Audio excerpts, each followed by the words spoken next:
Hey everybody, welcome to the Nicholas Snow Show on PromoHomo.TV. I'm really excited about this particular broadcast. I'm always excited about my broadcast, but I'm particularly excited because I really love and admire and respect my guest today, and we have a special, powerful connection that goes back about a decade. If you've watched my show regularly, you know that my whole network, PromoHomo.TV, is about connecting the circuitry of humanity by creating programming for LGBTQ plus everyone. And that's because I don't want to talk about LGBTQ plus issues. I want to talk about everything, and I don't want to have guests that only represent the LGBTQ perspective. I just want this network to be all inclusive around the goal of connecting the circuitry of humanity. So my guest today, Janine Brignola, is a fierce ally of the LGBTQ plus community and in the fight against HIV and AIDS for decades. She's a 38-year-old woman, activist, advocate, mother, blogger, and all-around self-proclaimed agent of change, and she champions the art of being female. And I'm going to let her say a little bit about herself in this tease. Hi guys, how you doing? My page is called The Art of Being Female because I'm a woman. I think unfortunately we don't celebrate women nearly enough. I also think that unfortunately we don't celebrate one another enough. I think we're too busy fighting each other and we're too busy concentrating on anger and hatred and saying that we want to combat the way the world is, but becoming like it.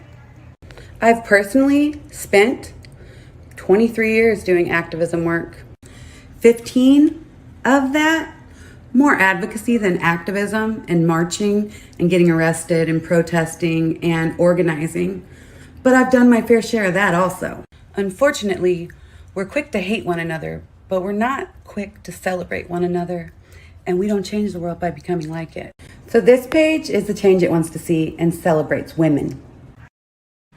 And I celebrate Janine. She's coming up live very soon. You might want to buckle up for this interview, I think. Janine is living with HIV. She's had amnesia. She's been in a wheelchair. She's been in a coma and had to relearn how to walk. She lost her only sister when she was 14. She lost her only partner. She's been a victim of rape. She's had a hate website targeting her. She's been bullied, and so many things that go with these things. But when people say to her, "When I look at you, you're beautiful, smart, educated, and you would never know or guess it," and here's her take. She says, "Well, no, you wouldn't, because I'm not my circumstances. I am my choices. We all have a story, and my life purpose is to teach you how to cultivate your own story, to train you with the tools that will not only change your life, they will change your team, your family, and your business and create the best version of what they can be." So that's who's coming up, Janine. Before that, I want to just take care of some thank yous. I launched a Patreon account, which means that you as a viewer can subscribe to my channel for special perks and get benefit to that. And I just want to really give a shout out to the first 2 patrons that have come on board. So the entry level is the global visionary for only $3 a month. And G. Francis Giles was the first person to sign up in that category. And Brad Furr, publisher of Gay Desert Guide .lgbt, was the very first patron. He signed up on National Coming Out Day, both of them did. And I just really could not be doing what I'm doing without them. So I really am very grateful. We have a wonderful viewer from the Philippines. And that is a good way for me to tell you that if you are watching live, we're able to put your comments or questions on the screen for other people for us to interact to, and for other people to see. So with that, I'm going to be back with Janine after this. You're with me, it's alright.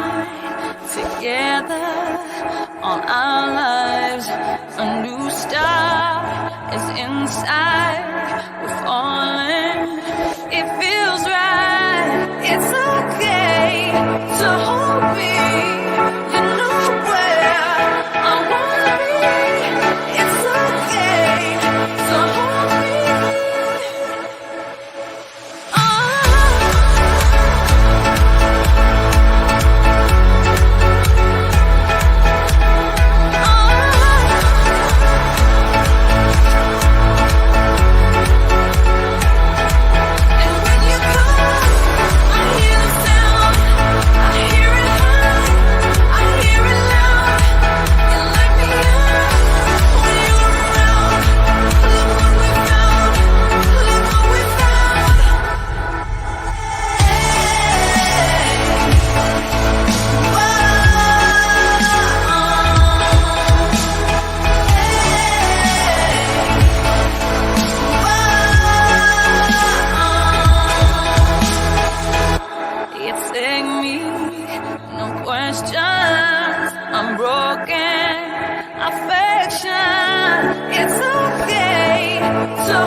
Janine is dancing backstage. As I mentioned at the top of the show, this is all about connecting the circuitry of humanity, and I couldn't be more honored that we have a viewer from the Philippines, so it means a lot to me that you're watching, so thank you for that. Without further delay, I want to welcome to the show Janine Brignola. Hi, Janine. Hi. It is so nice to see you. I know. I love you and I respect you probably a lot more than you probably know. I've known you for a long time, and you reached out to me a long, long time ago. And you're one of the few people that I feel like when you've asked me to be a guest or to write something about me or to anything, you've given me my own voice. You haven't tried to mix in your own little messaging with that voice. And you've allowed me to speak my own message without muddying it in any capacity. And that's rare. So I appreciate you. Well, thank you. You know, the feelings are so mutual, and I'm glad you brought that up because I looked up. All right, correct me if I'm wrong, but I think that you and I came to know each other because of our mutual connection to Robert Brining and the Pause I Am podcast that he was doing. Is that your recollection about how you and I first connected? Yes. I think when I was a guest on because I was a guest on his Blog Talk Radio several times. And then I started my YouTube channel, and I didn't know if it was from that or if it was from my YouTube channel, but I remember we connected on both before I took that YouTube channel down. Well, and then I looked it up, and you were on my podcast. Yep. You ended up being a guest on my podcast July 9th, 2013. Yep. I looked it up.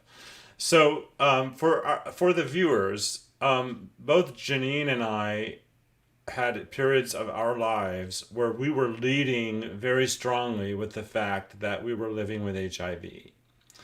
And our activism and my desire to amplify the issue connected me with Janine. But Janine, one of the things that I want to celebrate about your life and mine right now is that we've become so much bigger than that. It doesn't mean that that's not still important to us and that we're not so vitally involved still at every level. I just personally feel like you and I have become so much more, and there is room for much more. What would you like to say about that? I definitely think that when you go into HIV activism, it's like so many different other issues that are out there. They want that to be kind of your entire life. And I felt personally like it just kind of sweeps you up in it, and they want the in the industry, because it's an industry, wants your focus to be completely on that. And I understand there's a need for education and awareness and outreach, but it is not all of who you are. It's a part of you. And for me, going through my own life and going through the different challenges and phases of my life that I have, I started realizing, like, I've been told my whole life who I'm supposed to be by other people according to what different specifics and circumstances that I was in or dealing with. And I just got really tired of other people telling me who I was supposed to be. So that's why I started saying, all right, I want to do some self work so I can look at me and figure out what else is really important to me and who else I am aside from just this. Uh, we have another comment from the Philippines, and they are a friend of yours. Yes. You met at the Rise Up Challenge, and they are so happy to see you again, sharing your story. Thank you, RJ. So that's fantastic. I'm glad. I didn't know how to say their name, so you clearly know them. So RJ, it is. Now you're working. Your project, as we teased at the top of the show, is the art of being female.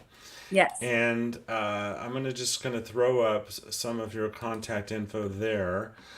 Tell me how the art of being female came about as your current key focus and platform.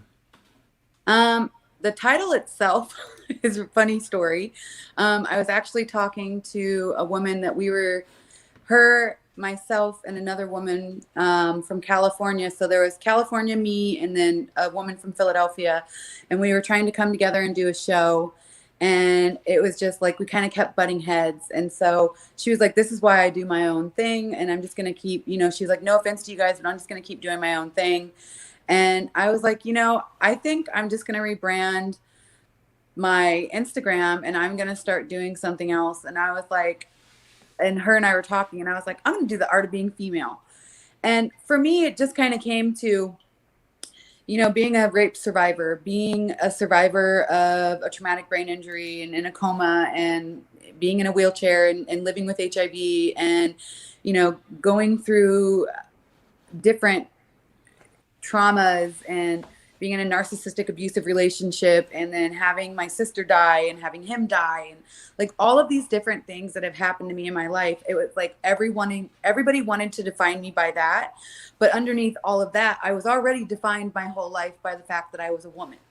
And I was told specifically how I was allowed to act, or what I should look like, dress like, act like, talk like, be like. And it was just like, I'm so tired of people telling me what I'm supposed to be according to their definitions of who I am and their thoughts of who I should be. And I was like, to me, the art of being female is the art of expressing yourself. And the females, because I'm a female, I was born a woman. And it's not about excluding men, but it's about giving a voice for sisterhood instead of like this competitiveness that you see a lot of times with women. I want to ask you, knowing that you're the well-rounded, inclusive activist that you are, I think you're going to have a non-controversial answer to this question. But is your work inclusive of trans women? Of course. I knew that was going to be your answer. So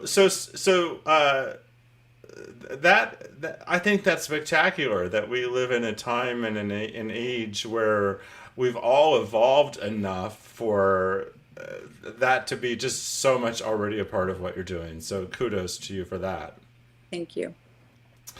Now, one of the things you did, if I recall correctly, is you actually took a social media break before you just like disappeared from social media before you decided to emerge. Yes. With the art of being female. Did you think you were coming back? Did you know it was a break? What inspired or perpetuated that? I think that's a long answer, but okay. So I was out there. I was all over everything. I mean, I was on billboards, TV commercials, magazines, podcasts. MTV had stuff of me. I was traveling across the country doing speaking. I had my YouTube, and I was sitting in a bar in Washington, D.C. I think it was 2012.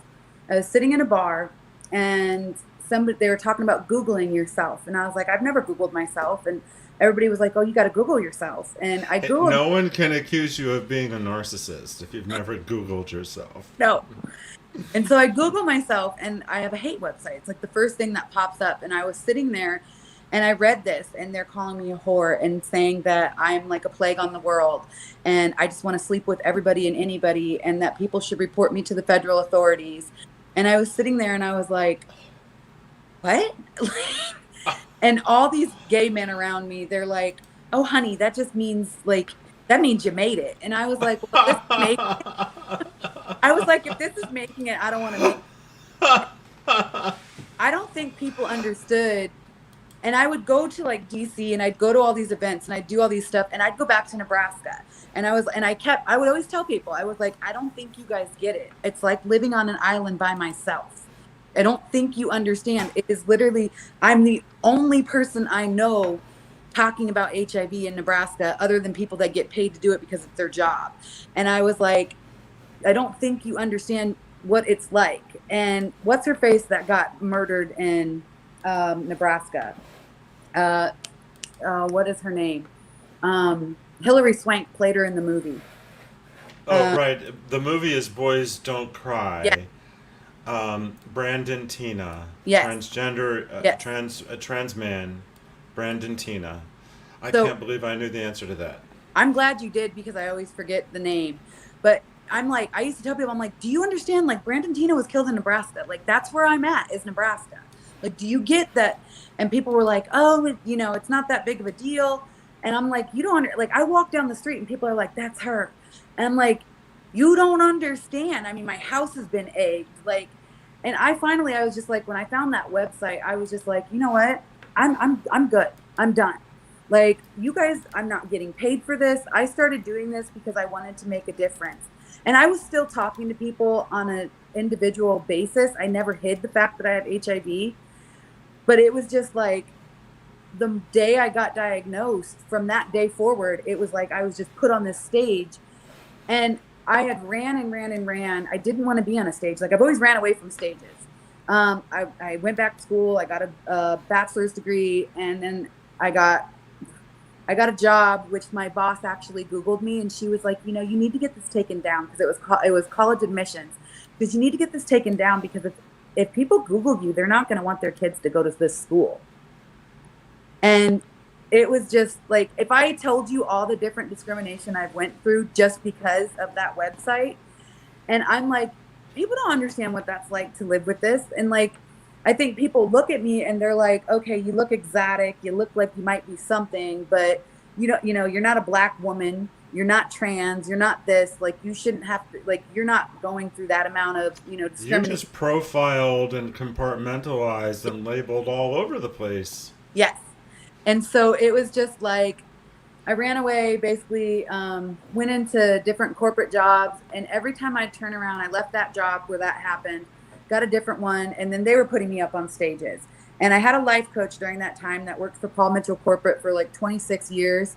And she looked at me and she goes, stop running away from the stages. She was like, she goes, Janine, she goes, when you walk in a room, she goes, you've walked through this conference. There's 4,000 people at this conference. And she said, the most important people and the richest people in the room, you walk into the room and people are like, who's that? They want to know who you are. She said, do you know what that is? She said, that's God's light inside of you that shines so bright that people are drawn to you. And I don't know if I'm done with running away from stages, but about 3.5 months ago, I was sitting at home one night and I was like, I want to stop you for just a minute, because you're over to the edge of the screen. So somehow center yourself, because we want to see more of you. Okay. Yes, I'm also the director. Please continue. 3 months ago. So I was sitting here one night by myself, and I was just like, I can't be this person sitting at home by herself. Like, I know we're all quarantined, and I was like, I'm miserable. And so I was on this dating site, and I had seen this streaming on this on this dating site, and I was like, I'm gonna try this. Like, you know what? It'll give me people to talk to. I was like, the dating site sucks. So I mean, maybe I'll get something out of it. And it was just like right away, one of the like producers or whatever you call it for their stream was just like, "Hey, we love you." She sent me like a bunch of money, and she was just like, "Hey, we want to feature you. We love your look. We love your conversation." She was like, "You're amazing." And since then, every time I get on that stream, they put me on their trending page and they feature me. And I think in like my first 3 months, I just took like a month break because I got hurt. But for my first 3 months, I had like 7,000 fans. I've made like a couple $1,000s off of You it. you can say the name of the platform. It's all right It's by me. so it's Meet Me. Meet It's me. meetme.com, and you can make money. I think I'm probably one of the few and only people that gets on there and talks about serious educational stuff. What's your username there? It's Nina, Nina. Nyna. Nyna. Yeah. And Just then, oh, go ahead. is there an? I'm gonna put it on screen. Is there an underscore? No, I don't know what that Just means. at nyna at meetme.com. They could Yes. find you with that information. Yeah. And I can send you the link for it, but It's it's right there. okay. Is that right? Yep. And then Okay. it just right before that, I had done this Rise Up challenge that I met RJ at, and I hadn't What been what on. was that challenge? It was, I don't even know how to explain it. I don't even know. I happened upon it because somebody invited me to it, and I didn't participate for the first 11 days.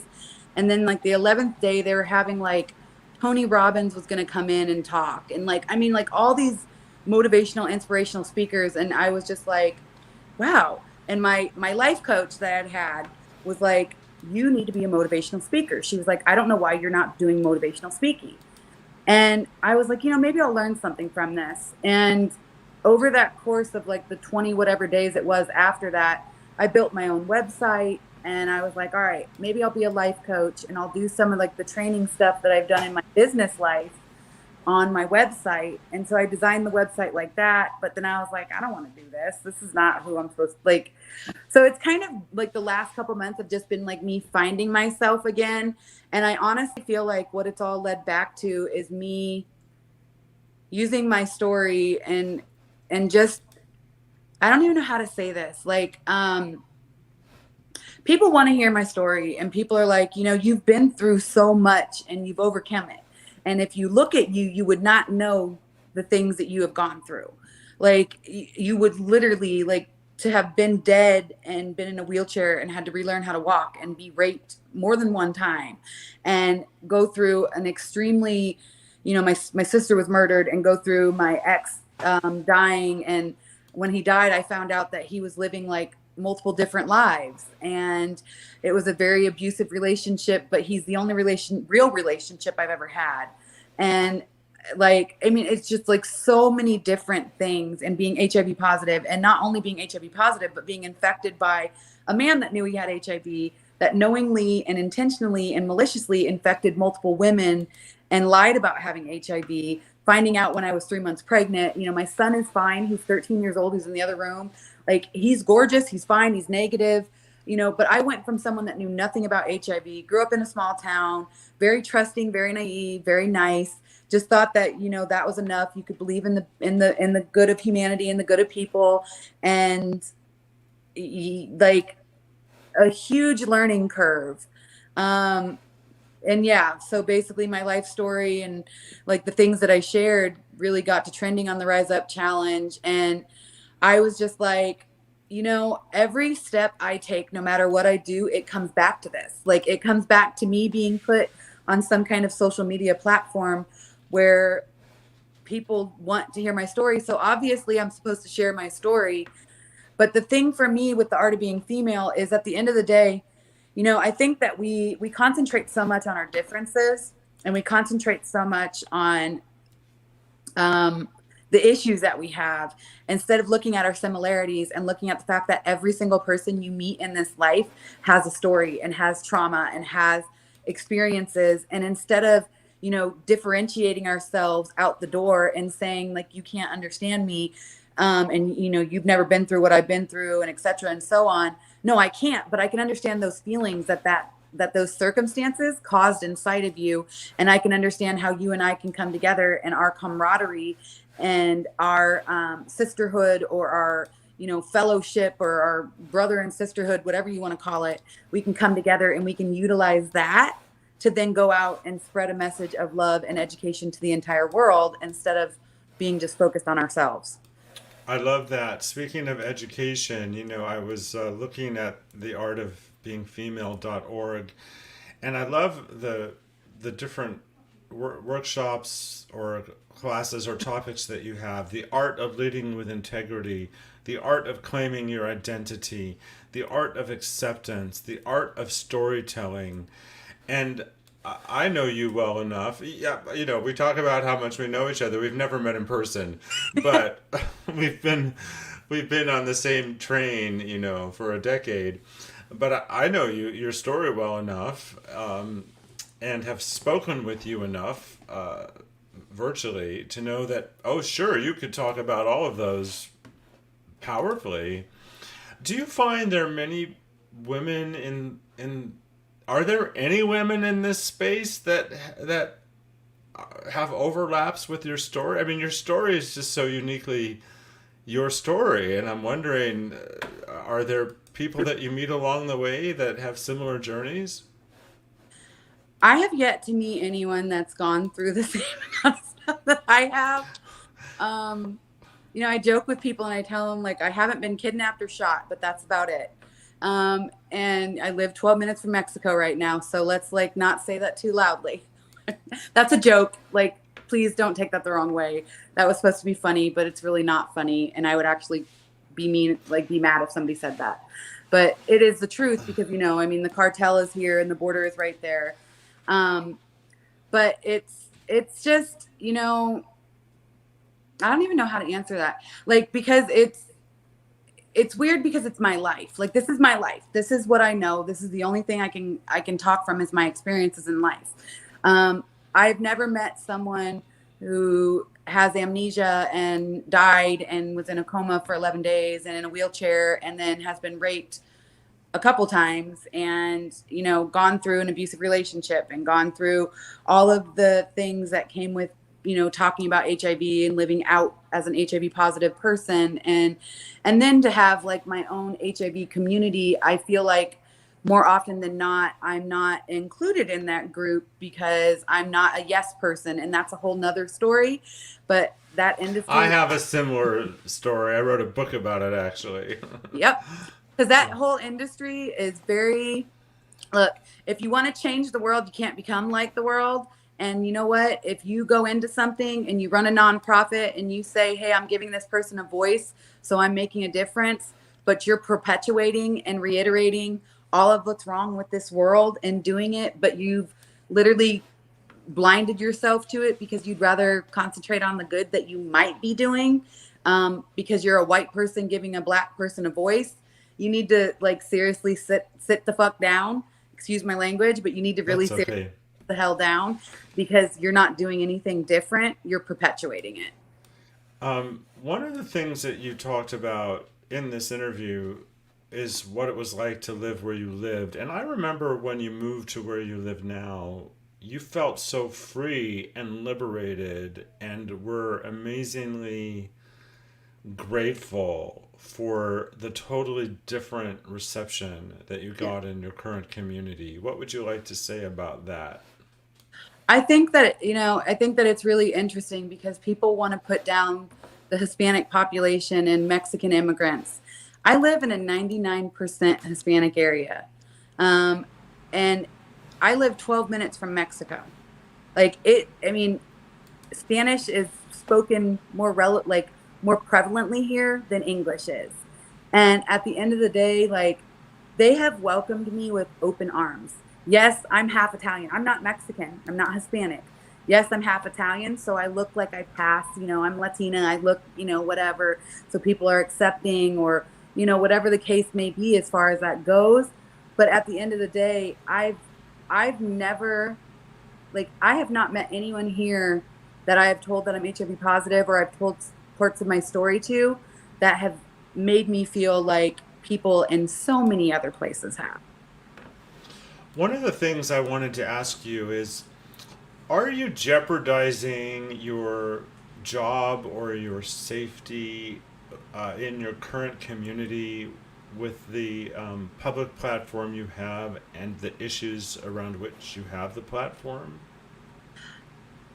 Honestly, at the end of the day, I think a long time ago, before I even knew that I was jeopardizing myself or my safety or my home, and it was attacked, and I was assaulted, and my house was egged and attacked, and vandalized. Like, so before, like, I didn't think I was doing that by talking about my own experience living with HIV and trying to say, like, I hope other people get education that I never got, so that you never put yourself at risk. But I did, you know what I mean? So I think that, like, if I've learned anything in my time, you're putting yourself at risk doing anything when you're speaking out against things that are not social norms. Culturally down. But but in your job, for example, are they? I don't know what you're doing for your primary living, but do they care? Do they embrace your activism and your I advocacy? work for myself now. So I have to work for myself because I'm going to be really, really honest.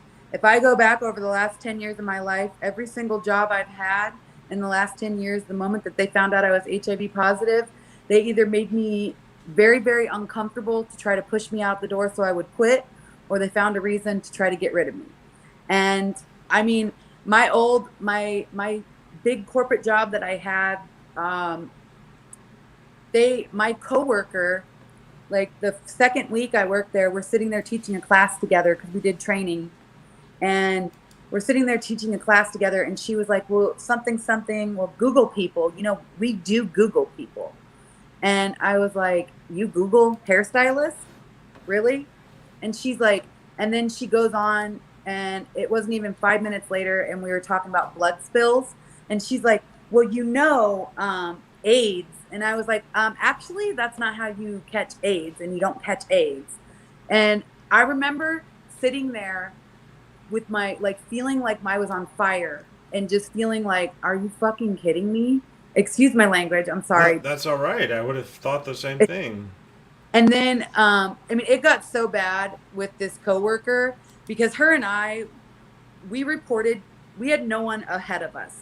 So it was her and I, and then it was the owners that owned a 10-state territory. So we didn't report to anyone but them. And she would constantly try to belittle me, put me down. She would constantly find any kind of way she could to undermine me. I had a 100% year-to-date survey score with a 79 to an 82% retention range for the employees that I would hire on, which is like unheard of. If anybody does recruiting, that's unheard of. And I mean, that was that good. So it's like anything she could do. My boss was like, I know she creates a toxic work environment for you. And it was just, she was very small-minded, white, typical Midwest, like country bumpkin, dumb, excuse my, but it's the truth, like bigoted, like just bitch.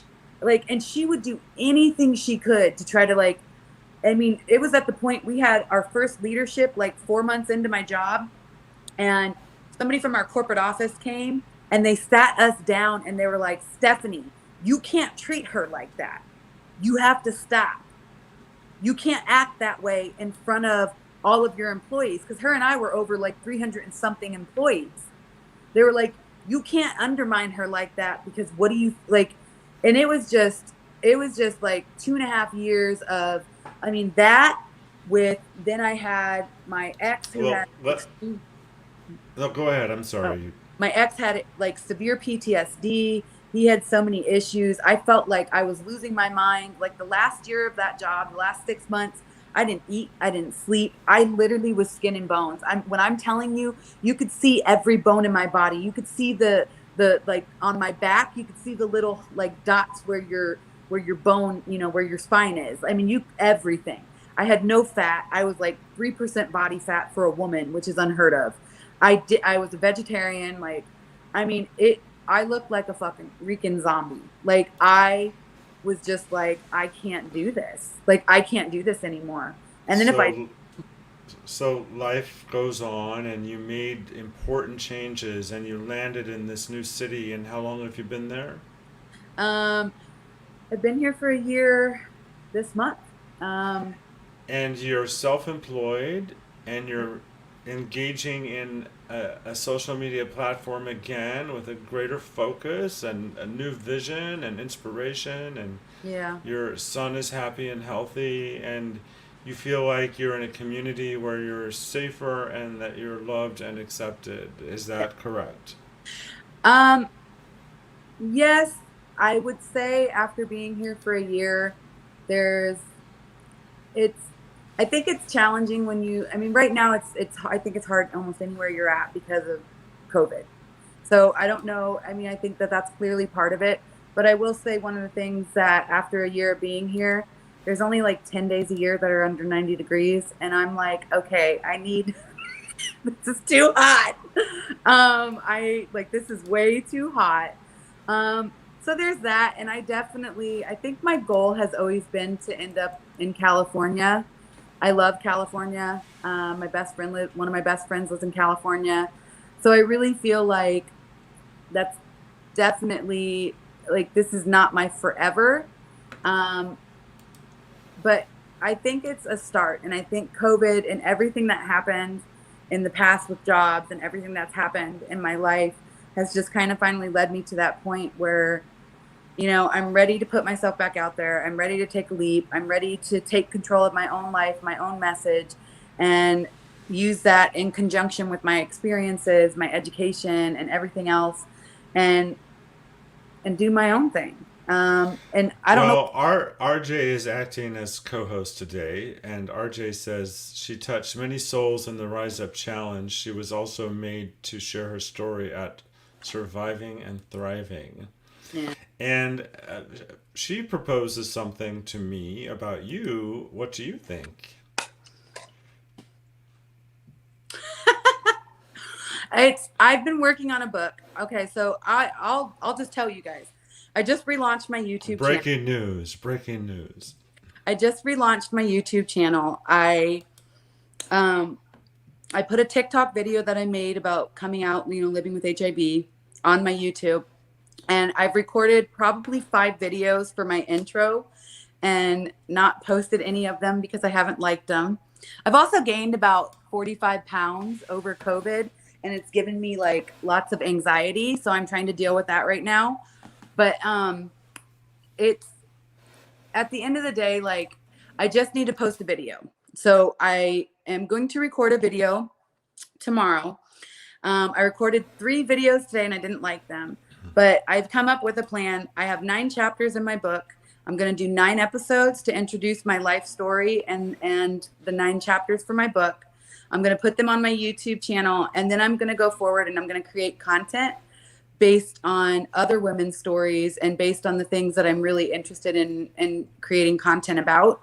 And I actually have come up with an entire skit of different scenarios. Don't give it away. I won't. Keep them wanting more. It's it's just it's, It all sounds very exciting. Is there anything you would like to say about the art of being female work in the home stretch that we haven't talked about yet?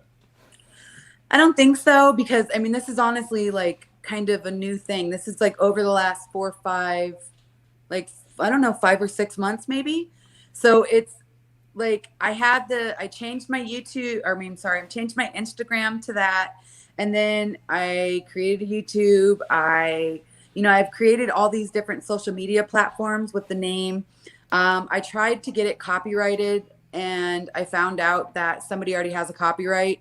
I've been speaking with a lawyer to see what I can do about that, because I'd like to start a nonprofit, or I'd like to incorporate it. And for me to be able to do that, then I have to have some kind of a trademark or copyright or something with it. And it's a little bit different because theirs is a for-profit, like clothing store. It would be a different category Yeah. of copyright, and sometimes that's possible. So I love your energy. I love your messaging, and I love that we're both here in this journey. And I think it's fantastic that you had time to come on my show. And I'm going to continue to follow you. And as your story evolves, by all means, come on the show again. Tell me about how, to what extent you're comfortable and in a way that is respectful to him, of course. Tell me how your son deals with having you as a mom, with all of the things that you are out about. I have conversations with him and I ask him, are you okay with me doing this? Because I need you to understand that you might have to deal with people making fun of you, or people saying mean things about me, or people bullying you about it. And I want to make sure before I do anything, you're aware of that and you're okay with it before I do it. And he's like, Mom, I don't care. And I'm like, so I've talked with him about like the like gravity of it. I've talked with him about the seriousness of it, and that it's, this is what it can be. And he's just like, I don't care. He's like, because you're amazing. And if people don't see that, he was like, they're stupid. And I'm like, okay. Now, the viewers wouldn't know this, but I do. You're the mother of a black son, Mhm. and we're living in 2020 in the United States of America.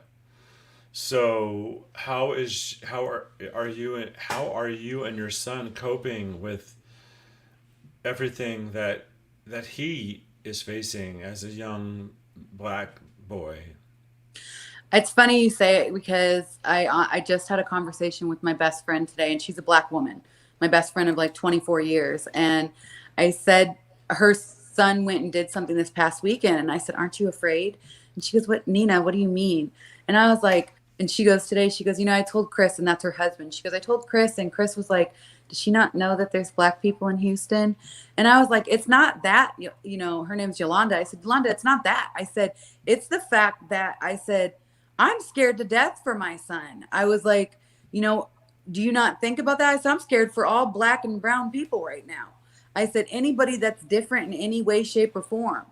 And she was just like, no, she was like, I don't think about that. And I'm like, I think about it all the time. Like, there's literally been nights that I have not slept, and I've stayed awake crying and trying to figure out ways that I can, like, what can we do to change this? Like, how do we change this? How do we fix it together?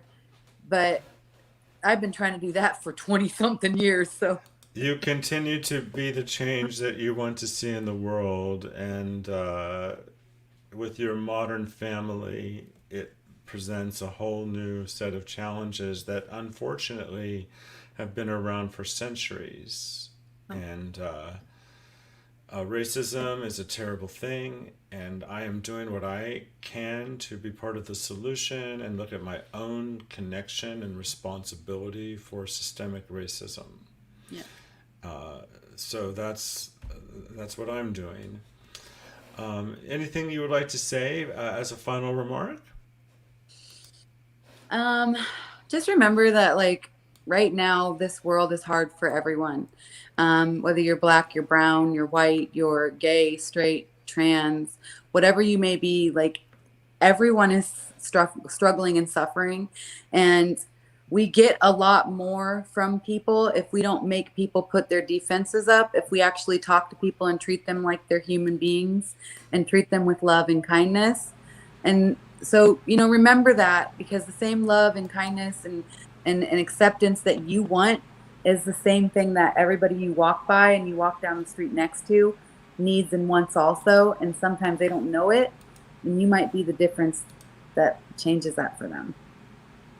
That was a great conclusion. I put your contact information on the screen again. And Janine, as always, it's a pleasure to communicate with you virtually. I think we have another comment. Thank you. We do, from our co-host of the day, keep the hope. Always. RJ. Such a great contributor to the show. I'm so glad that they were watching. I know. And if you stay where you are, we can have a few after the show exchange right after this. Thank you, Janine. You're welcome. Thanks. Janine Brignola, she's an amazing woman. I'm glad you got to know her a little bit today.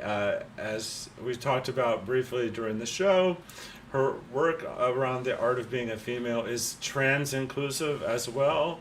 And I just love her and what she continues to do with her expression of her life force. And that's what I'm about too, making a difference. I'll see you next time. You're with me, it's alright. Together, all our lives, a new star is inside.